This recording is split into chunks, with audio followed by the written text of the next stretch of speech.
Vous avez le M? Mais si, vous savez le M.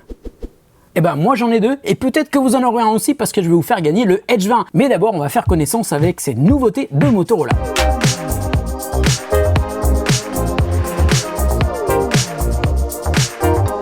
Salut à tous et à toutes. Alors pour la deuxième fois de l'année, on va parler de Motorola qui vient de présenter donc la gamme Edge 20 un an après la première série Edge. Et Motorola, c'est vraiment une marque à part dans le monde des smartphones, parce que historiquement, c'est vrai que Motorola était une marque américaine rachetée par Google en 2011, puis par Lenovo en 2014. Donc c'est devenu une marque chinoise. Et aujourd'hui, Motorola souhaite redevenir une marque qui compte sur le marché des smartphones. Alors c'est vrai que c'est pas facile, mais Motorola a quand même plusieurs atouts dans sa manche. D'abord, c'est une marque que les gens connaissent. Bon, ok, pas tous, mais beaucoup s'en souviennent. Une interface pure Android face à plein de marques chinoises qui, elles, préfèrent surcharger leurs smartphones de surcouche qui sont clairement pas toujours réussis. Et puis il y a aussi de bonnes idées logicielles qui ajoutent des fonctionnalités qui sont carrément sympas, ces fameux motogestes. Ça date de l'époque de Google et ils sont toujours là et ça c'est bien cool. Alors la gamme Edge 20 compte 3 modèles avec évidemment des specs et des prix différents, mais Motorola veut vraiment faire le focus sur 2 modèles et ce sont les 2 qui m'ont envoyé pour que je vous donne mon avis. Alors il y a tout d'abord le Edge 20 Lite, c'est l'entrée de gamme, mais il est déjà très bien équipé. Capteur photo de 108 mégapixels, ultra grand angle, mode macro, écran OLED de 6,7 pouces avec un taux de rafraîchissement de 90 Hz. Il est aussi compatible avec la recharge rapide à 30 watts et il est équipé d'une batterie de 5000 mAh. On trouve dedans un Mediatek Dimensity 720, 8 Go de RAM, 128 Go de stockage qui sont extensibles par carte micro SD. Et enfin, c'est un smartphone qui est compatible 5G. Alors on passera un petit peu de temps avec lui, mais beaucoup plus avec le suivant. Lui, c'est le Edge 20 et c'est le milieu de gamme. Il a aussi un capteur de 108 mégapixels avec un ultra grand angle. Cette fois-ci, il y a un zoom optique 3 fois. Son écran, c'est toujours un OLED de 6,7 pouces, mais avec cette fois-ci un taux de rafraîchissement de 144 Hz et ça c'est vraiment énorme. Alors le Edge 20 est aussi équipé de la recharge rapide à 30 watts, mais la batterie ici est plus modeste, 4000 mAh uniquement. Il possède aussi 8 Go de RAM, 128 Go de stockage, mais cette fois-ci ils ne sont pas extensibles. En revanche, le processeur ici est plus puissant, c'est un Snapdragon 778 de Qualcomm qui lui aussi est compatible 5G. Et puis il y a un troisième modèle que je n'ai pas ici, c'est le Edge 20 Pro. Il est assez similaire au Edge 20, mais il est plus épais, plus lourd et il propose 12 Go de RAM, 256 Go de stockage, un zoom optique 5 fois, une batterie de 4500 mAh et il est propulsé par le Snapdragon 870 qui est aussi 5G. On va donc se concentrer sur le Edge 20 Lite et surtout sur le Edge 20 car c'est lui qui m'a vraiment tapé dans l'œil et je vous dirai pourquoi après. Et je vais vous faire gagner le Edge 20 car Motorola me l'a proposé et je leur ai dit ok parce que je suis sûr que l'idée vous plaît aussi. Alors dans cette gamme Edge 20, il y a un nouvel atout qui est pour moi assez incroyable, c'est le design. La première fois que j'ai découvert le Edge 20, j'ai vraiment eu l'impression d'avoir un faux smartphone en main tellement il était léger. Et la deuxième impression, c'est la qualité incroyable de l'écran. Et cette première prise en main, c'était il y a plusieurs jours, ça a duré à peine 10 minutes et ça m'a vraiment choqué dans le bon sens et il me tardait vraiment de commencer à l'utiliser et on va donc le découvrir ensemble et ensuite je confierai le Edge 20 à Camille pendant plusieurs jours pour qu'elle aussi nous donne son avis. Et on commence tout de suite par l'unboxing et on va commencer par le Edge 20 Lite. Ouh, il est livré avec une coque de protection qui est déjà installée sur le smartphone. Alors je l'enlève parce que comme ça on va voir à quoi ressemble le smartphone. Il y a un arrière qui est en plastique mais qui est légèrement texturé et qui prend quand même pas mal les traces de doigts avec 2 capteurs assez proéminents. Et le smartphone, on va dire qu'il n'est pas très épais mais on le sent bien en main quand même. Un câble USB type C, le chargeur 30 watts qui est livré avec, je le dis parce que c'est pas toujours le cas sur certaines marques. Salut Moto, comment vas-tu? Les écouteurs et puis le petit outil pour mettre la carte SIM. Voilà, je vais ranger le Edge 20 Lite, je vais le mettre à charger et on va tout de suite passer au Edge 20 qui m'intéresse énormément parce qu'il a un design qui est vraiment hyper particulier.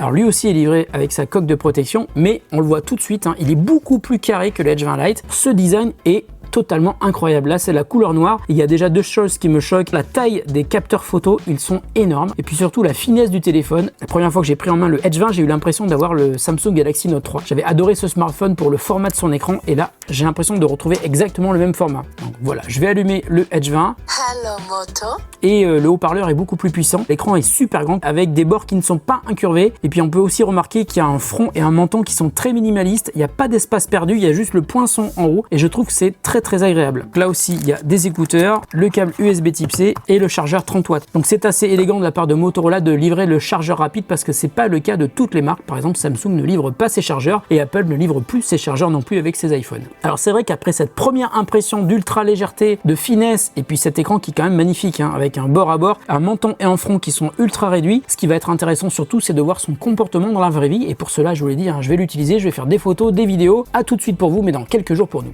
Bon, eh bien, je suis de retour après plusieurs jours de test et je vais vous dire ce que j'ai beaucoup aimé et aussi moins aimé sur le Motorola Edge 20. Alors tout d'abord, pour chaque point dont je vais vous parler, pensez toujours au prix auquel il est vendu, à 499 €. C'est le prix d'un smartphone de gamme moyenne et je pense sincèrement que rien que pour le design et la photo, le Edge 20 est bien au-dessus de la moyenne et je vais vous montrer pourquoi. Alors tout d'abord, du point de vue du design, contrairement au modèle Edge de l'an dernier, le Edge 20 n'a pas de bord incurvé. Bon alors je vous l'ai dit plein de fois, hein, sans doute, mais je n'aime pas du tout les bords incurvés et sur ce point, le Edge 20 me plaît forcément beaucoup. À mon avis, un écran plat, c'est parfait pour regarder des vidéos, pour regarder des photos, pour jouer. Et la raison, elle est simple, hein. Un écran avec des bords parfaitement plats, ça ne déforme pas l'image que l'on regarde. D'ailleurs, au sujet de l'écran, j'aimerais bien avoir votre avis, hein. Vous préférez un écran incurvé ou un écran avec des bords plats? Donnez-moi votre réponse en commentaire sous la vidéo parce que ça m'intéresse d'avoir l'avis de tous les gens qui regardent cette vidéo. Bon alors ensuite, il y a un autre détail qui m'a plu et je pense vraiment que c'est un des autres gros points forts du Edge 20, c'est sa finesse. Je ne me souviens pas avoir vu un smartphone aussi fin depuis longtemps. En plus d'être super fin, il est aussi très léger, je vous l'ai dit, et je crois même que c'est le plus fin et le plus léger des smartphones 5G que j'ai pu tenir en main. Alors ce côté très fin, mais aussi cet aspect très anguleux,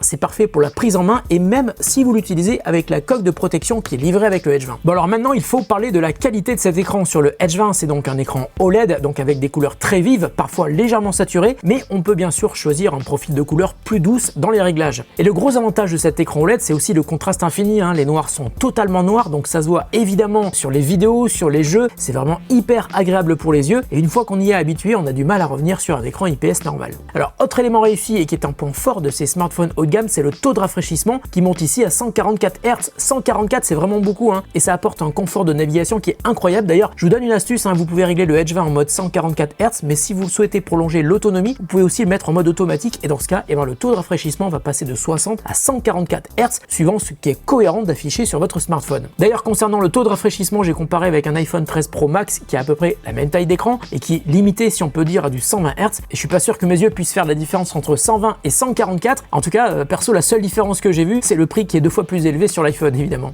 Bon, il y a un autre point qui est super réussi sur ce smartphone, et là, c'est même un point commun à tous les modèles proposés par Motorola. Et c'est la partie logicielle. Il y a même 2 points forts qui rendent les smartphones Motorola beaucoup plus intéressants que plein d'autres smartphones sur le marché. Alors tout d'abord, il y a Android 11 qui est proposé ici dans une version qui est très proche de Android stock. Et sur le Edge 20, il n'y a aucun bloatware. Vous savez, ces logiciels installés par défaut et dont le premier réflexe des utilisateurs est en général de les désinstaller. Et puis il n'y a pas de pub gênante dans l'interface comme on peut aussi le voir sur certains smartphones. Mais en plus de proposer une interface Android super propre, Motorola a ajouté des fonctionnalités supplémentaires qui permettent de personnaliser son smartphone de manière encore plus approfondie que sur Android stock, tout en conservant justement la fluidité de Android, et ça c'est une réussite. D'ailleurs, concernant Android, une remarque que je vois souvent dans vos commentaires à juste titre, elle concerne la durée de mise à jour que promettent les constructeurs pour leur smartphone. Et bien Motorola indique qu'il y aura au moins des mises à jour logicielles de Android pendant 2 ans sur le Edge 20 et ce sera sans doute même beaucoup plus long pour les mises à jour de sécurité qui seront directement fournies par Google. Mais il y a aussi un autre aspect qui est super intéressant sur les Motorola, c'est les motogestes évidemment. Et il y a plein de bonnes idées et certaines sont super utiles. Par exemple, retourner le téléphone pour activer le mode ne pas déranger, faire un double twist du poignet pour lancer l'appareil photo, faire le geste de 2 coups de marteau pour lancer la lampe de poche comme ça, ou même naviguer entre ces morceaux même quand l'écran est éteint en utilisant les boutons de volume. Ça c'est chouette. Toujours dans les paramètres proposés par Motorola, il y a aussi le Game Time qui permet de personnaliser certaines fonctionnalités du smartphone pendant que vous jouez avec votre Edge 20. Par exemple, bloquer les notifications, les appels, désactiver le niveau de luminosité automatique, et puis il y a aussi la barre d'outils Game Time qui permet de faire plein de choses et notamment de faire des captures photos ou vidéos de ces gameplays. Alors pour les motogestes comme pour le Game Time, ce dont je vous ai parlé, ce sont juste des exemples, mais il y a encore plein de réglages possibles que l'on peut activer pour personnaliser son smartphone et améliorer son usage au quotidien.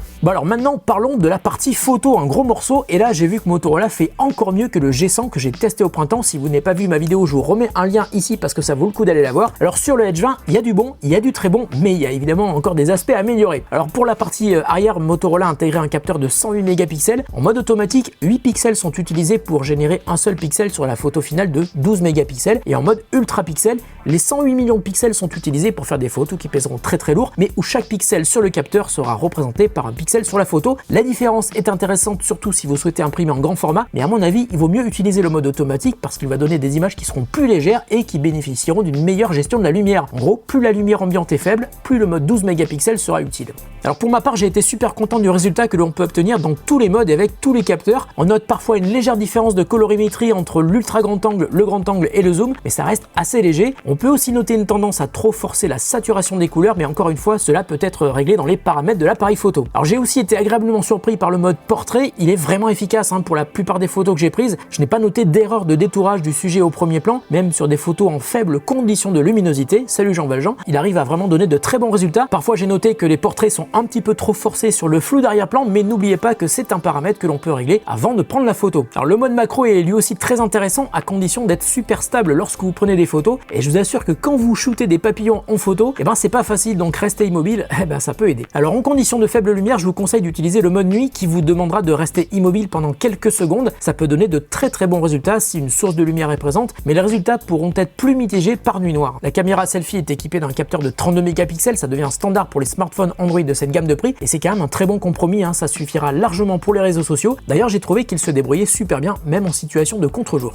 Alors en vidéo on peut filmer jusqu'en 4K à 30 fps et le résultat est aussi très satisfaisant. On peut d'ailleurs activer un indicateur de niveau qui vous permettra d'être sûr de filmer de la manière la plus droite possible, et de manière générale je vous conseille de rester immobile parce qu'il y a une stabilisation électronique qui est présente et même en 4K, mais ça sera mieux si vous évitez de trop bouger pendant que vous filmez. À noter comme sur le G100 la présence du mode double capture en photo comme en vidéo qui vous permettra de filmer à la fois avec la caméra arrière et la caméra avant en même temps, si vous avez compris. Enfin je voudrais vous parler de l'autonomie. Même si le Edge 20 est super fin, vous le voyez, il y a quand même une batterie de 4000 mAh qui réussit à lui faire tenir une journée complète de charge. Une journée avec une seule charge c'est bien, et puis n'oubliez pas qu'il est aussi compatible avec la recharge rapide à 30 watts. Ce qui est cool de la part de Motorola, c'est que le chargeur 30 watts est livré avec, mais il y a aussi un autre truc à savoir, la recharge rapide n'est pas un format propriétaire, c'est celle de Qualcomm. Ça veut dire que n'importe quel chargeur compatible pourra recharger votre smartphone à grande vitesse, et ça marche aussi avec des batteries externes compatibles Power Delivery, et c'est pas le cas avec toutes les marques de smartphones qui proposent de la recharge rapide. D'ailleurs à propos de Qualcomm, le processeur Snapdragon 778 pour moi c'est un excellent compromis, il est suffisamment puissant pour faire tourner tous les jeux du moment, et il est peu énergivore, et ça se ressent dans son utilisation au quotidien. Je l'ai jamais vu chauffer, et il permet d'obtenir une autonomie très confortable, donc c'est quand même un très bon choix de la part de Motorola. Alors tout ce que je vous ai expliqué jusqu'à maintenant, ce sont pour moi les points forts du Edge 20, et vous avez vu il y en a beaucoup, mais je lui ai quand même trouvé des défauts. Alors tout d'abord, il n'y a qu'un seul haut-parleur sur ce smartphone, donc pas de stéréo sans casque ou écouteur. Le son du HP est correct, assez puissant, mais ça manque vraiment de basse.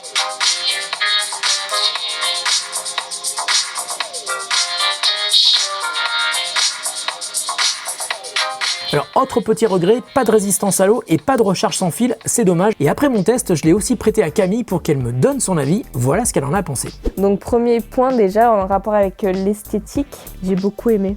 C'est très cool, il est très beau, surtout qu'il est vendu avec sa coque. C'est déjà ça à acheter en moins, donc c'est un très bon point. Quand je tiens mon téléphone comme ça, pour l'empreinte digitale, faut monter un petit peu, et pour le volume, c'est pas forcément hyper intuitif, hyper pratique. Mis à part ça, il est très joli, très quali. On prend beaucoup de photos, on est beaucoup sur les réseaux sociaux, on utilise constamment le téléphone. Je pense que si tu me l'enlèves pendant un moment, je pleure. Vraiment. Du coup, j'ai téléchargé les applications que j'utilisais le plus, comme les réseaux sociaux, quelques jeux pour tester, et du coup l'appareil photo, les capteurs, c'est hyper intriguant parce qu'ils sont très grands. Donc on a envie un peu de savoir ce qu'il y a derrière, qui pour le coup j'ai beaucoup testé parce que c'est ce que j'utilise le plus, on va dire. Il y avait une lumière que j'avais mis au-dessus de ma tête blanche, où je voulais voir ce que ça donnait, s'il y aurait une surexposition ou autre, et mes cheveux étaient cramés. Du coup j'avais un peu la coupe au bol, tu vois.